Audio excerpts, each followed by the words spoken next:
All right, guys, welcome to another episode of the Fit Podcast. Whoa, I got Josh back with us for a part two of the most common reasons why we tend to see injuries in clients and athletes and all the clients and people who we work with. So, last week, as a quick review, we kind of talked about improper load management and bad technique as like the top two reasons why we see injuries in a lot of people. But today we're going to talk about two other ones that were not as common, but still pretty important reasons is why that happens. One is too much volume, and the other one is poor proper recovery strategies post working out. So, Josh, how you doing tonight?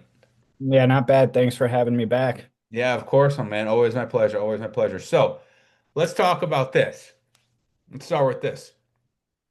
Too much volume. When a person hears that, they might get a little bit confused. So for our audience members, kind of break that down. How does too much volume kind of cause an injury for people? That might people going to get confused by that. Yeah, so volume, I mean, a couple ways we can look at it, but super zoomed out basic version of volume that I look at is just total sets and reps on a body part per week. We also look at load. That's a key factor in it. But sets and reps, are you increasing, decreasing, etc. I think for a lot of new people, they'll hear a term called progressive overload. Very talked about. Yeah. And the interesting thing that new people think is like, okay, every single time I show up at the gym, if I want to get better, I need more weight on the bar, I need more sets, I need more reps, etc.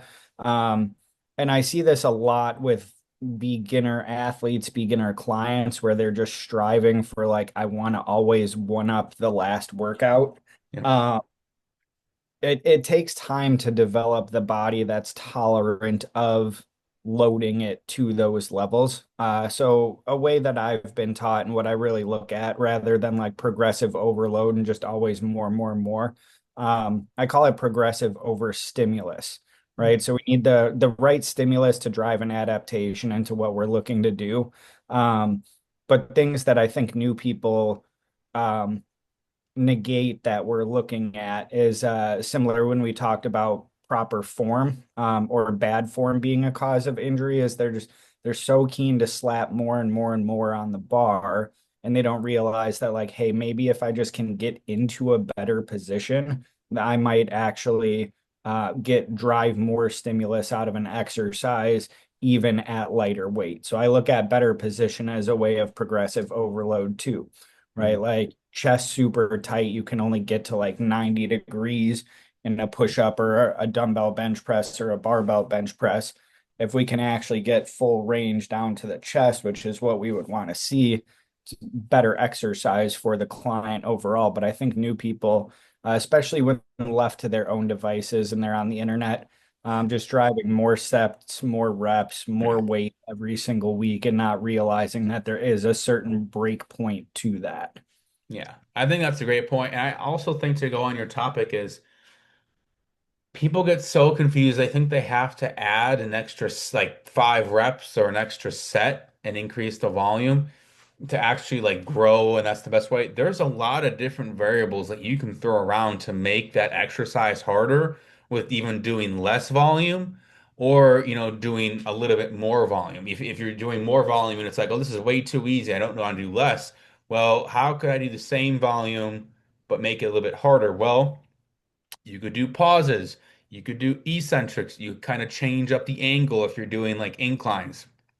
You can make the exercise, add some bands, things like that. Like I'm just the bands, that's more like different like training stuff. But the eccentrics, the pauses, the things like that can easily make it harder, or even actually increasing the weight by 5 pounds. You'd be surprised. I'm sure you have clients that are like, oh, this would be easy. And then they come in, they're like doing like 4 sets of 12, like 50 pounds. And then you add on 50, give them 55s, and they just like completely fail and plop like the first 5 reps. And they're like, holy crap, like maybe I can't do this extra volume, or maybe I need to stay where I'm at, make sure that I can kind of get the stimulus that I need, build the strength that I need, and then maybe I can move up into weight. Because like we talked about load management, that's where that comes from. Um, but I think people get kind of they just think about the sets and the reps and they don't think about, okay, well, what could I be doing if I'm kind of hitting the sets and reps that I need to, and I'm not really feeling any real contraction. I don't feel like I'm getting anything out of this exercise. How could I make it a little bit harder? Is there kind of a progression or a little bit maybe of a regression where I could go back and maybe change some variables up? Like if I'm doing a dumbbell bench and 55 pounds, I'm just getting stuck at consistently. I can't get more than 10 reps. What about if I kind of do some pauses off the chest? What if I come down slowly to my chest and recruit more muscle fibers? And then I can kind of push through that little bit of a plateau. Maybe that means I do a little bit less volume, less sets and less reps because that's going to be a little bit harder, but that's actually building more muscle in my weak point that I have off the chest, whatever, for bench, for dumbbells. That could actually be something that I don't think many people think of doing, is that there's always a way to make an exercise harder or easier. And then that's where the internet comes in and people get all these crazy things and they see people doing crazy different types of push-ups and stuff like that. It's like you gotta take it with a grain of salt and be smart about where you're looking at, who you're listening to. But I think I don't know about you, but I know for my clients, those are big things that I do with them is it's not always about pushing volume. Volume is not going to always help you build more muscle or lose more weight or change your body sculpture how you want it to look. It's the quality of the reps, but also, okay, maybe we kind of build up that time under tension with those eccentrics coming down. Maybe we add a little bit of a pause in there instead of just increasing the volume and then, we're not really getting much out of it if we're doing the same volume consistently. I don't, that's something that I do with my clients, and I tend to find that they're like, man, those like eccentrics coming down were like super hard with like a simple like squat, like coming down. It was like, oh my God, it was so different, so difficult and so different. I was like, I felt muscles that I haven't felt in years. And I was like, well, yeah, if you think about it, you're coming down on a little bit of a squat. If you go down more slowly, what's trying to push you down? Gravity.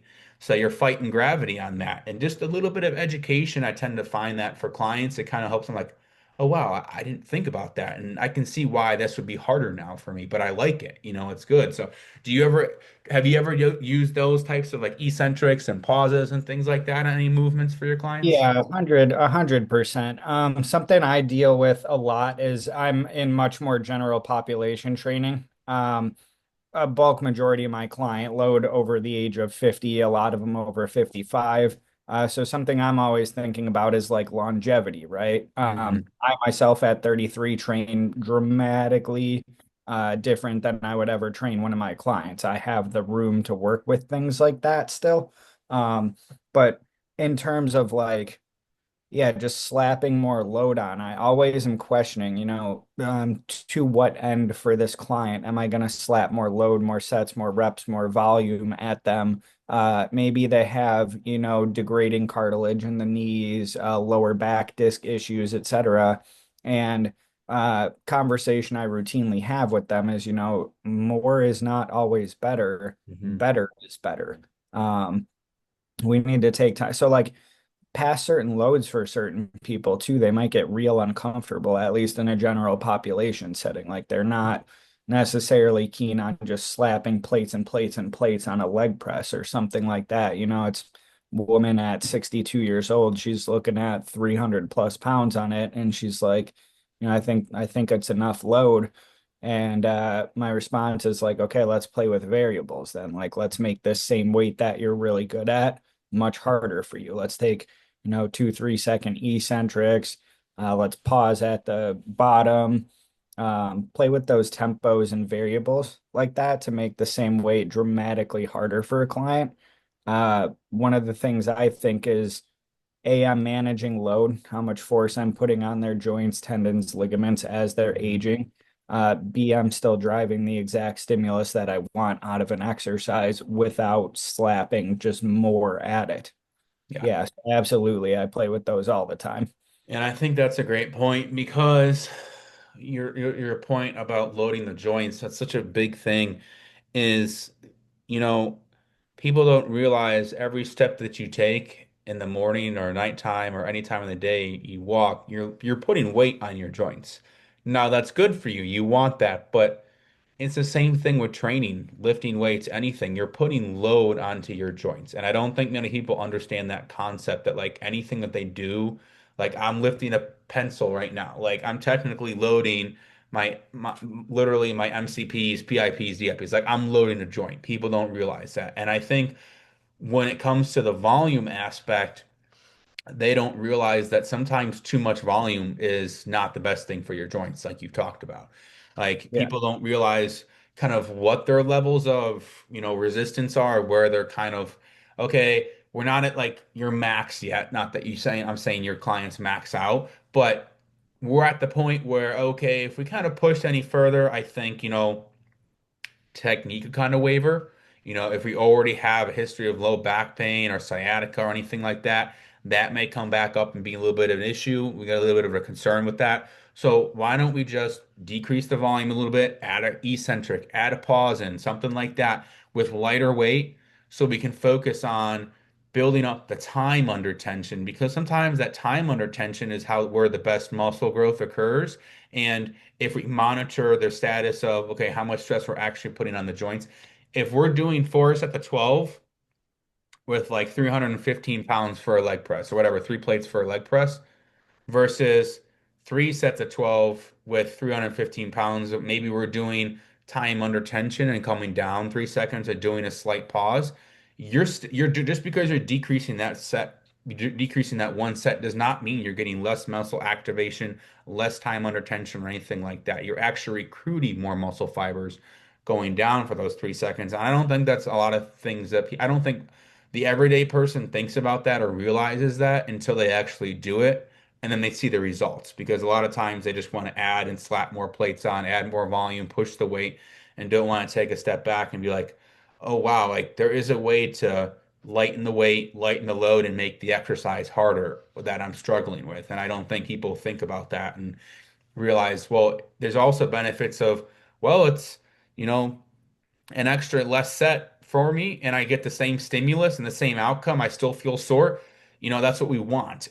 So I think that's an important topic, especially for the clients who you treat, which are a little bit different than mine. I definitely have older clients as well too, but in a little bit different aspects as well. So I think that's a good take on your part. Now, with the volume being set, I know those all kind of tie in with the technique, the volume, load management. What's your take on this is kind of a big what I'm going to talk about. We both know. What's your take on post recovery after a workout and how that kind of plays into injuries for your clients? Yeah, so I'm a little OCD on recovery. So at Same, least I would say same. my thoughts are a little atypical, I would say, out of the normal coach. So can I swear on this podcast? Yeah. Of course, fuck it, yeah. Yeah. Uh, I personally, so I don't know your stance on this. You might find an interesting perspective here. So something that's tossed around a lot on the internet is like active recovery. Hmm. Um, my 2 cents personally, it's complete bullshit. So the word's right in the recovery, right? You're gonna lay Hmm. around and do nothing. Active recovery. I don't understand. Like, yeah, sure, we're gonna go for walks and things like that. I don't necessarily think we need a label on it. But I'll get clients that ask, like, I saw this like active recovery day. Should I be cycling for like an hour?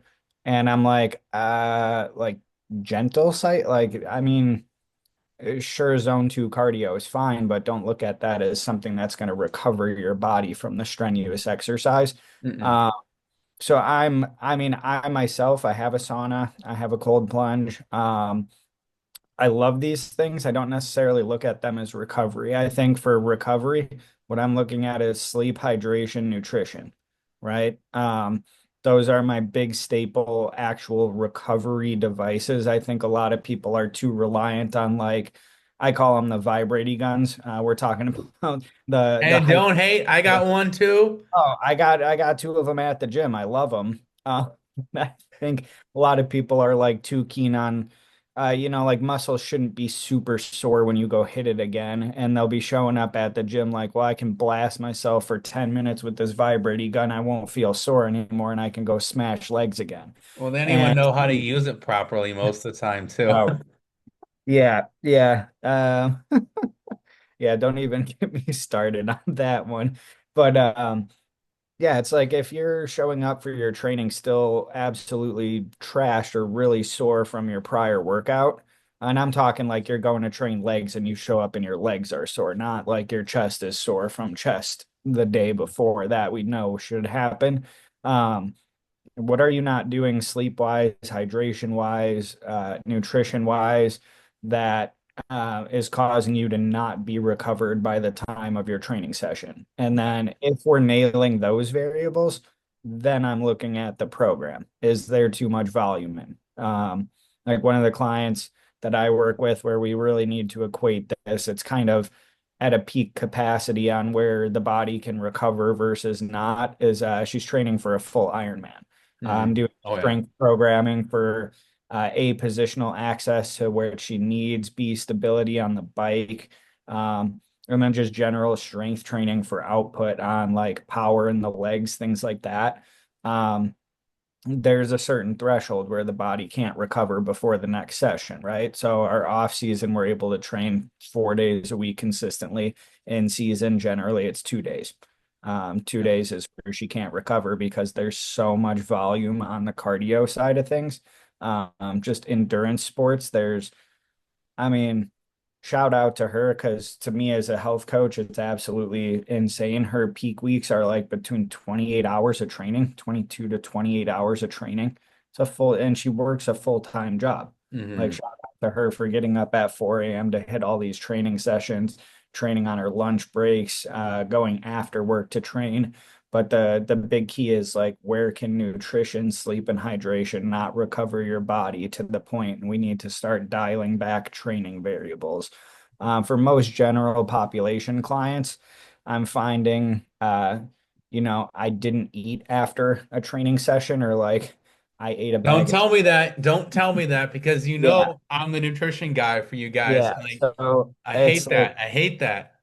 yeah, or it's I pissed off after my workout. I ate a bag of Cheetos and went to sleep, and I fell asleep on the couch. And it's like, well, yeah, no shit, you're not recovered from the Yeah. workout. You didn't do what you should have. So for a lot of people, I'm trying to just dial those three things. Like, do you sleep enough? Do you actually drink enough water for your body?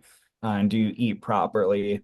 And if the answer is yes, that so to me, that's recovery in a nutshell, is those three things, the extras, all the fluff like the cold plunges, the um hot tubs, etc. Those are icing on the cake. You shouldn't be looking at those to truly recover your body from training. Yeah. I will fight back on the active recovery. I mean, not in a sense of, I think there's different levels to active recovery. I think like the most important is hydration, sleep, and nutrition. But I also think there's an active recovery for, okay, going home after your workout and not just going right to bed and showering. Going Oh yeah. home and if you're, I think I think I don't think we're disagreeing. I think your active like what you were saying is, oh, let me just go and put a goddamn Theragun on my muscle because it's tight, and that's gonna work as my that counts as my active recovery, or walking 3 miles is gonna keep me actively recovered. Well, I think it just depends on the client, and I think you would agree with that as well too. Because for me, I know, for example, my active recovery is 45 to an hour of mobility, dynamic mobility, dynamic stability. And I do my cardio on my off days, but that's something I've been doing for such a long time, and that helps my body recovery. Everyone is different.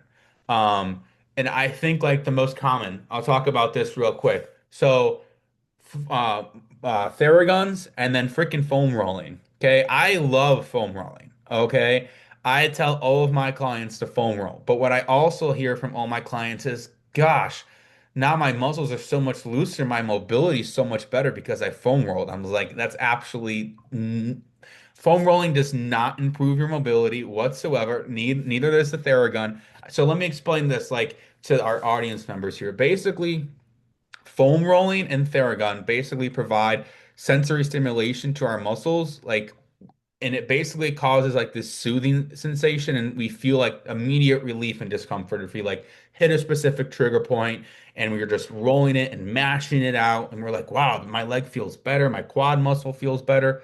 Well, like that. tactile or like that feeling sensation from the skin can feel good, but like there's no like long-term impact. There's like no impact specifically on your performance of like what you're gonna do in the gym right after that or the next day. Like it has no impact on whether or not it decreases injury prevention or it helps you move better, be able to load more weight, any tissue extensibility. There's no research that shows that foam rolling does any of that. It's more of a psychological impact because it feels like, okay, the pain is relieved. Now my mobility is better. Now I can go back into the gym tomorrow and push more weight. That is 100% not the case whatsoever. It just causes more of a relaxed state of mind, as I like to tell people, and just provides that sensory stimulation that makes us feel like, okay, you know what? Now my pain is gone. Now all that soreness is gone. I'm good as gold. I can push the next day. So I hate when people say foam rolling is going to improve my mobility because it absolutely does not. Same thing with the Theragun. Yeah. I do for that's my rant on that because I wanted to get that out when you were on this topic because I hear it way too often from my clients and just average day people. But um, Yeah, real quick on that. I just look at it go as ahead. a perception, Yeah, right? it's As a all in your per head. and like that is phenomenal. That gives us an avenue in. It's what we want. Like I don't think they're a bad tool, but I do, yeah, agree that people think they do something they don't actually do. But Exactly. I do And they love, and it's so and it's hard to get people to understand that too, which is why always tell everybody who's a nutrition coach, personal trainer, strength coach, whatever, powerlifting coach like myself, let's just explain to your clients why. If they understand and get a rational reason, then they might click with them because a lot of people have been like, well, I've been foam rolling for years and I haven't got an injury yet. Well, better knock on wood, buddy, because it could be coming up sooner rather than you think. And I'm not yeah. saying it's gonna happen, but that's not the end all be all to prevent injuries. So, but with the active recovery, I think nutrition, rest, hydration, eat. Okay. Level two is like active recovery in terms of working on, okay, the deficits that you have with limited mobility. Oh, my hips are tight, my quads are tight, my hip flexors are tight. I have an issue with, okay, squatting down, I'm kind of butt winking at the bottom of my little bit of a squat when I'm just doing basic body weight squats that Josh told me about. Okay, what exactly can I do to fix that? Okay, what should I do to fix that? Those are kind of the days on your off days, in my opinion. Or like, okay, my knees are kind of caving in on my squats. I'm having lateral hip pain when I'm walking upstairs. What can I do to kind of fix those things? Yes, I'm doing those. I'm working on these exercises with training, but I'm getting a lot of pain on the outside of my legs. What can I do? Okay, maybe I can work on some mobility stuff. Maybe I can work on some light stability stuff. Maybe yes, I can do some foam rolling to kind of work out those restrictions and those knots because regardless if I do mobility and stuff, those restrictions and knots are still going to be there. And those need to kind of be broken up and kind of be relaxed.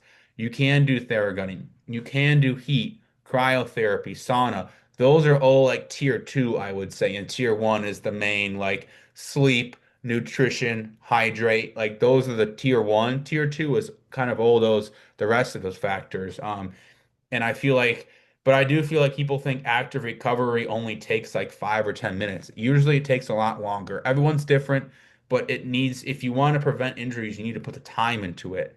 And to prevent the injuries from occurring, or if you want to be able to, let's say you're trying to push, you're trying to maybe, I don't know, add 5 pounds onto your squat and you're pretty sore from the week before. And you're like, oh man, I'm pretty sore. Well, then maybe you better do some more better active recovery that week so you can maybe push that weight a little bit with Josh or Andrew, whatever. I don't know. That's just my take on the tiers for active recovery, but what do you think about that? Yeah, I think we coach similarly and we just have two different thought processes We around do. it. Yeah, so We definitely I do. don't look at that as necessarily active recovery. I always use an analogy for my clients, like if we got cranky hips, shoulders, etc. I look at that as like flossing. We need to do these things daily for your hip, like we floss our teeth, we need to floss our hip. So I've never, I guess, put it in the category of active recovery. and looked at it more as like this is, especially in aging clients, like this is just TLC things that you need to do. Mhm. Um, Different than you or I recovering, or my wife, like that does take a lot longer. For my Gen Pop people, I do get them in an ideal world, between 10-15 minutes total in a day. Just some things that they can do, either split 3 5 minutes, one straight 15-minute block. And I always tell them, this is like, hey, this is just flossing for you. It's you're gonna floss your hip daily because we know when we see these 3 or 4 movements that are exactly as you described, light stability or basic mobility, things that give them great relief. Like we're gonna run with those and keep implementing those on a near daily basis, Mhm. but just at low grade exposure. So I guess, yeah, we technically look at that the same. We just have differing viewpoints on what we're calling that. Yeah. Yeah. And I think it's definitely it's good to hear a different perspective on that as well too, because in my opinion, I feel like a lot of people get set in their ways once they've had years of experience on especially a topic like this of the best things to do for injury prevention, the best, excuse me, things to do per post workout for recovery. Um, and in my opinion, I know you're the same way, and I know our audience knows just based off your credentials and how you're always getting new certifications. I'm always reading the next latest research articles and trying to find out the best thing to tell my clients, of what the best things are to do for them, post workout, even after for nutrition clients as well too, because things are always changing. But I also try to adapt for my clients and not just give everyone the same thing because every client is different. Everyone's body type is different. Everyone's got core morbidities, medical conditions, things that they have going on, aches and pains that are going to vary from patient to patient or client to client. Um, so understanding that, okay, yeah, maybe for us, like we might have like a specific way that we kind of deal with a certain situation or certain patient who we've dealt with a similar client to, like low back pain and hip pain, and we kind of say like, try these things. But we may need to adjust around it and realize that that thing may not work best for them. We've got to adjust. And I feel like when it comes to like recovery and everyone just is so set in their ways and is not willing, in my opinion, especially in the industry, in today's world and in the industry, is just like it's my way or the highway. I'm not open to any other ideas or thoughts or, things that could work for my client. That's really what I've learned and what I've experienced. And if it doesn't work, then it doesn't work. But I'm going to keep hammering those things home with my client. You just got an open mind on this type of stuff because every patient is different. What's your take on that? Because I feel like it's Yeah. it's something that you probably experienced yourself. Yeah, 100%. The way I look at training for people, training recovery, all of it is, I'm interviewing their body 24/7. It's just a massive Q&A with their body, right? What do you handle well? What do you not handle well? What do you need to be better at? Um, all the way through training, recovery, nutrition, etc. Um, and yeah, at a certain level, like breaks my heart that I know trainers or know of trainers that got in the industry around 10, 11 years ago with me. And they have like, their CPT, 1 or 2 specialty certs, which I have zero problem if you're going to have like a subscription to NIH or something like that or PubMed and be doing all your research. But I know these coaches aren't because I've had clients come in the gym, that have worked formally with coaches like this. And they're so dialed in on like, this is the answer, this is the way, etc. And I go into most every training session assuming I know nothing. And I Mhm. want to ask all the questions and just the body will paint the picture for me over time. Because yeah, no 2 clients recover the same, train the same, etc. They might have similar exercises, some of them even the same exercises, but their bodies are responding in 2 different ways to that same stimulus. Yeah. Yeah. I think, your point taken. I mean, we all know you go in the healthcare field, you go in the personal training, nutrition field.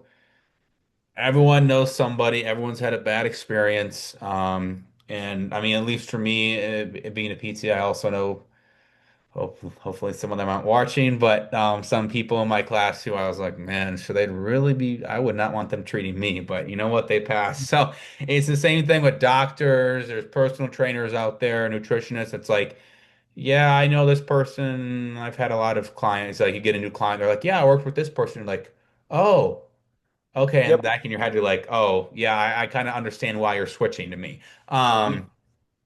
I get that. I get that a lot. Even for powerlifting coaching, I will say different clientele, obviously, than yours, Josh, but I sometimes listen to what people are getting programmed, and I'm kind of like, huh? Like, okay, like, and I also feel like then I'm having to tell them, like, hey, this is what you should be doing instead.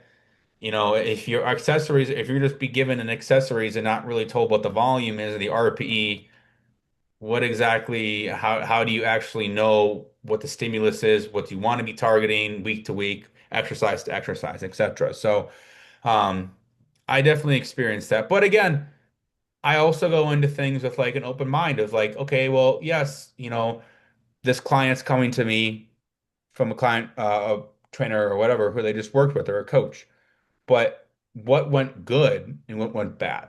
Yeah. Because Yeah. they didn't just leave after 1 week or one session. They left after a period of time. So there has to be, unless they're like a robot and just got programmed to pay this specific person constantly and ring the register, you know, there was a reason that they stayed on or that they were there for the first couple of months. Maybe they saw great progress. Well, you always ask them, what exactly were you doing that was working at the beginning? Because if they're at this plateau or standstill, okay, maybe we got to get back to some of those things, or maybe we kind of come up with some new ideas that are similar, but maybe change things up a little bit. What's your thought on that? Yeah, it's one of the things if I'm taking a client from another trainer, right, and take a client that I know worked with a prior trainer, um, I always respect that because it's very, very rare that it's like one session, right? These Yeah. people usually spent minimum 4 months, a lot of them sometimes years that I've had. Um, Clients come to me after training with people for years. And I respect that. The first question I always ask is like, tell me everything that you liked. Like what did you adore that made you stick around? Because A, that starts to line my job up for me on things that I should be doing. Hmm. Uh, and I don't ever like necessarily being adversarial with other trainers. Yeah. I might Yeah. be opinionated, but our industry doesn't deserve things like that, right? We're in the business of health and wellness. We should be lifting up our clients. We should be lifting up other trainers. We're all here in a service industry. Um, yeah, so 100%. It's about what went well, what wasn't working well, what needs to change. Um, and like let's solve through that together. Yeah. And what do you think about, well, let me ask you this. I have a bunch of questions, but I'm gonna ask the one that popped into my head the quickest. So, what is the biggest challenge for you with your clients going back on the recovery basis? Do you have like, I'm sure you've had, but clients that just don't really buy in to taking care of their bodies outside of the gym? Um, what do you say to a person who, you know, you kind of have this up, I'm sure I've had them. You have this up and down cycle of like they listen to you, they're feeling good, and they stop listening to you and they kind of plateau or feel bad. And then they listen to you and feel good, but they don't ever like consistently listen to you. So you can't ever go up like this and improve. They're always going like this. What do you say to a client like that about like you need to take care of your body? You need to do the tier ones and the tier twos, kind of like how we talked about and broke it down for the audience. What do you say to a client like that? Because I know for me, it sometimes can be kind of a difficult conversation because I feel like I'm almost failing them for allowing them to not listen to me or not realize that they weren't. But like, I'm not with them 24/7 either.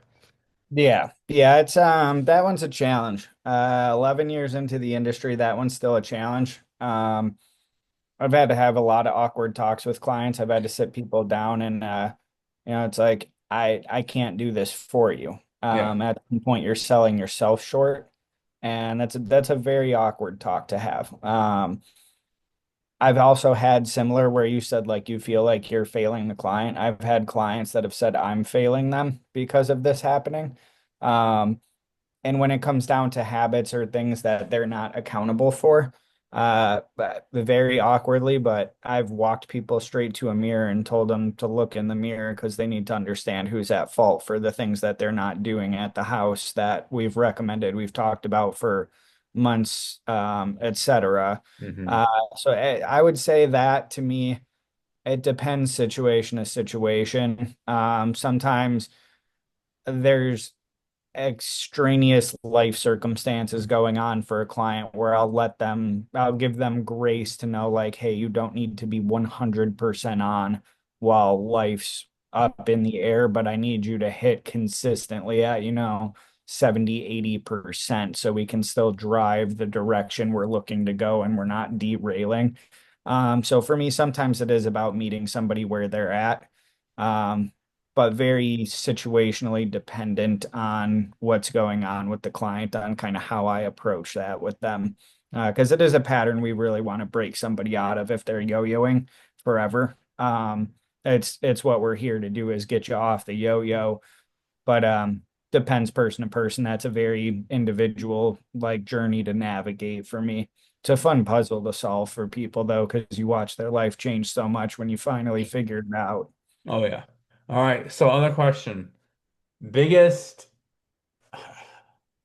pet peeve, thing that ticks you or pisses you off the most about that you hear in the industry, about what you hear clients or patients say about this is the best thing to prevent injury, or like this is the best thing to, you know, get rid of pain or anything like that. What's like your number one pet peeve or thing that you hate the most that just like pisses you off or makes you eye roll or just it annoys you? What's like a biggest like couple of things that might or number one thing? Stretching, stretching. It works, but it's like a 4% injury reduction risk, so it's really not where you should put your eggs in that